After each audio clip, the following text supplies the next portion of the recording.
I didn't think that there would be any black drivers in NASCAR. I was getting an arm workout with that car. I'm like, Wow. man, wait a minute. I'm used to, we see tailgaters at football games, but you mean to tell me you party for like 3 days and then the race and then you party again afterwards?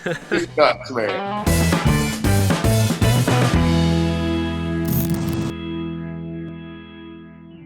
How's it going, y'all? My name is Eric, and welcome to a special episode of Out of the Groove. Yesterday, I had the great pleasure of interviewing Bernard Pollard Jr., NFL star turned NASCAR superfan. We talked about his newfound interest in NASCAR, everything he's learned, what's been most surprising to him, and we talked about his iRacing journey that he's been on the last several months and has documented for everyone on social media. He was a great guy to talk to, tons of energy, tons of fun, so I think you guys are going to enjoy this video. I'm excited to share it with you. Now let's go to my recent interview with Bernard Pollard. Enjoy.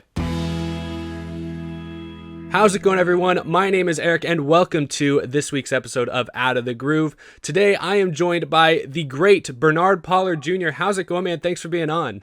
Oh, man, appreciate you for having me. Thank you. I can't say I've had a Super Bowl champion on the show before, so this is a first for me. I'm extremely excited, but thanks for being on. So you've been one of my favorite follows on Twitter over the last few months. It's been really refreshing to see your enthusiasm about NASCAR, wanting to learn more about it, wanting to get involved. What really was that spark that started this newfound interest in racing?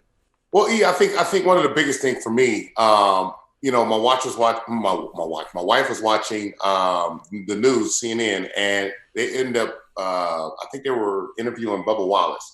So when I was just having to walk in and I was going to get something, then they said, we're going to interview NASCAR driver Bubba Wallace. I go, Bubba? God, that sounds like a brother. So I turn around and they're interviewing Bubba, and it was an awesome thing. And I was like, I didn't think that there would be any black drivers in NASCAR. And I mean, I'm from Indiana, and not really, I knew about NASCAR, but I didn't know about NASCAR. So I've always been told, blacks weren't accepted. I've always been told black people don't watch it. So it was just, for me, I was like, at 35 years old, I want to learn something new. I know NFL, I know football, I know I know the ins and the outs of it. I wanted to learn something new, and I wanted to give it a try. And it was completely opposite of what everybody's been feeding me pretty much my entire life. But not to say that, there's no, racist people or people that's not willing to be whatever. Mm-hmm. That's everywhere. But it's been an awesome experience for me. Yeah, and I know over the summer especially, you were asking a lot of questions, trying to learn as much as you could. Kind of going off that, what is one of the most surprising things you found about NASCAR so far? Dude, it's been a lot. I mean, I think the craziest thing right now that I'm still processing is how drivers can be in a car during the year driving for an organization, but then they can negotiate another contract for the next season. Yeah. So that to me is still like, I'm looking like, where's the tampering charges? What's going on here? You know what I mean? Like, so, yeah. I mean, so I put all of that up against what I know with NFL, and it's just, it is cutthroat with NASCAR. Yeah, it's night and day. Guy can lose his ride overnight to the dude he's been hanging out with the week before. It's certainly, this time of year is pretty spicy in that department. So not surprising to hear that from you. You mentioned Bubba Wallace was kind of your entry point into the sport. What was your reaction to the news earlier this week that Bubba Wallace teaming up with Michael Jordan and Denny Hamlin on a new team? What kind of impact do you think Michael Jordan might have on NASCAR? I think it'll be huge. Obviously he is the greatest basketball player to ever step on the court. And I think, glad to hear you say that. I agree. Exactly, right? But I just think with him coming into the sport, you bring a different dynamic in, people that look different. And I think that's fine. I think you're going to bring new viewers, which I think is great for the sport as well. I think it's awesome for Bubba Wallace, for Denny Hamlin.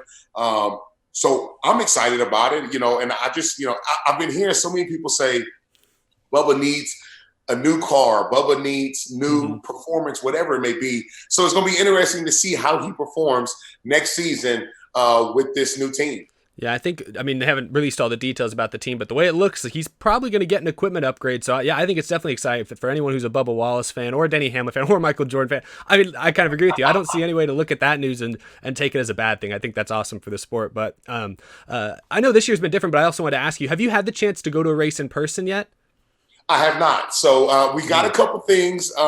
couple things churning right now. But see, I coach my son's middle school team. We have 4 children. So we got soccer. We got 2 soccer, one karate, softball, and football. So we're juggling a lot here, especially in the times that we're in now as well. It's just been crazy. But I am definitely getting to a track. I'm super excited about what's going on. So I'm excited watching on television. I don't even know what it's going to be like when I get to a track. So I'm excited about that. I'm excited because your enthusiasm is already through the roof. But I know for me personally, I fell in love with the sport when I went to my first race, just feeling the rumble, the energy of cars tearing around the track. I mean, that's not even, without mentioning the fact that it's like a full day party. But what kind of what kind of race would you want to go to next year? So, I'm iRacing, obviously, and I love iRacing. I think the most fun, the most fun I've had at a track has been Daytona. So I need to get there. I mean, and then a lot of the guys, I talked to Freddie and them, and they told me about just the parties. They said people camp out like on a Thursday or a Friday, and they were just camping all weekend. I go, wait a minute. I go, I'm used to, we see tailgaters at football games. But you mean to tell me you party for like 3 days and then the race and then you party again afterwards? It's nuts, man. Yeah, people live at the track sometimes for a week before the main event is basically how it works. But Daytona's a good one. Definitely hope to see you at maybe the 500 next year. Maybe we'll see. There's still a lot of unknowns out there, but that's awesome to hear. You mentioned iRacing. I know a lot of folks have followed your iRacing journey on social media as well. What inspired you to jump into iRacing and kind of just take the full plunge into sim racing? Look, I can't swim, but at the end of the day, I am all in. I dove in head first. I love the fact with NASCAR because, like I said, growing up again, I just figured you just go fast. So whoever has the faster cars is going to win. And so with the strategy and everything else in the sport, I'm looking like, whoa, like I'm listening to the spotters, I'm watching the drivers, I'm looking at how they maneuver things. Yes, their foot is on the throttle, they're turning, but there's strategy to this. There's an opportunity to, potentially take some things away and, beat out another person and changing tires. And I'm thinking you had to change all 4, but you could change just backs. Or I'm like, bro, so for me, I was like, okay, I'm all in. I love playing video games. We have a Madden franchise going, but when I race this rig, I'm like, okay, I get a chance to race real people. And so I'm in there and I'm learning as I watch on television, but then at the same time, I'm learning as I get on the rig what these other drivers are doing. And then even to learn that there are guys that are racing on a rig or a simulator that has never raced before, but they going out in the racing with,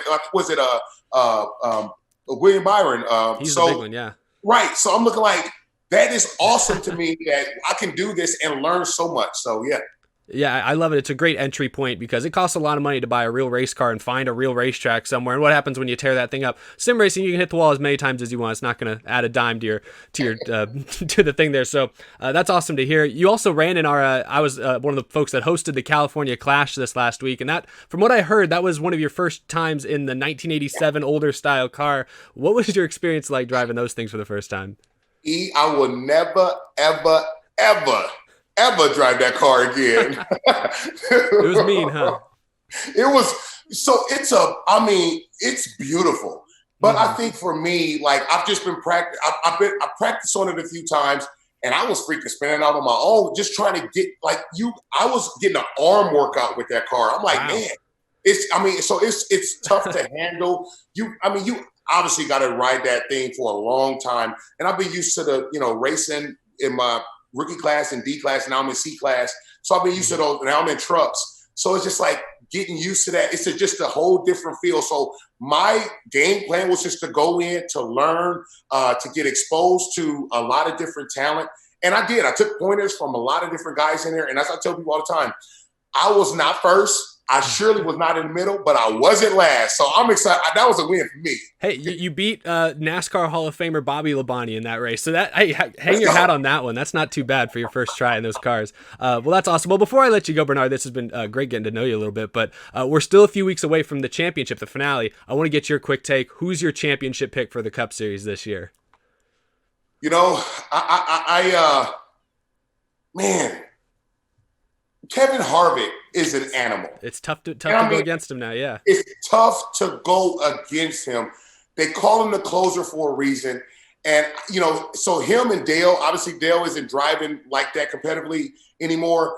And that's why I did my shirts to Black Dale Jr. Yeah. So I'm, you know, doing that or whatever. But the closer is just phenomenal, man. He is awesome. I mean, this guy has been dominating. And as I come into the sport, I'm looking at a lot of the veterans, him, Martin Truex Jr., Denny Hamlin. You know, those guys, to me, I'm seeing the vet. I don't have a favorite driver, but just off of points alone and just to see what he's been doing in the past, you got to go with Kevin Harvick. Yeah, he's in the middle of an all-time great season, not just for him by his standards, which are already quite high, but yeah, you've entered in kind of a historic moment here. We're watching something out of Kevin Harvick we really don't see very often, but definitely not a bad pick at all. That's my pick for the championship as well, so we can agree on that one. Well, thank you so much, Bernard Pollard, for being on the show. I must say, I love seeing someone with this newfound enthusiasm for the sport. It's been so long since I was a fan for the first time, so it's kind of great seeing your reaction. It kind of reminds me a lot. I mean, I was like 7, 8 years old, but I remember that kind of excitement tuning in each week. Really great to have you on the show, man. Oh, man, I appreciate you for having me. And as I tell everybody all the time, you can go to bernardpollard.com. We got face masks, we got shirts. So we're super excited about what we're doing, you know, who we're helping, how we're helping them. So we're getting it in. Awesome. Yeah. Thank you for being on, man. Thank you. Again, a huge thank you to Bernard Pollard for being on the show this week. Like he said, check him out at bernardpollard.com. He's got t-shirts and much more available. Really awesome dude to talk to, so I hope you guys enjoyed that video as much as I enjoyed making it. Be sure to subscribe so you don't miss any upcoming videos. We're talking about NASCAR almost every single day on this channel. Follow me on Twitter, follow me on Instagram. Of course, a huge thank you to my fantastic Patreon supporters. This show would not be possible without these folks' tremendous support. Xfinity is tonight, Las Vegas Cup Series races tomorrow night, first race of the second round of the playoffs. I'll have a video up shortly after the checkered flag recapping the events of that race, so I will see you all again very, very soon. Have a great rest of your weekend, everyone.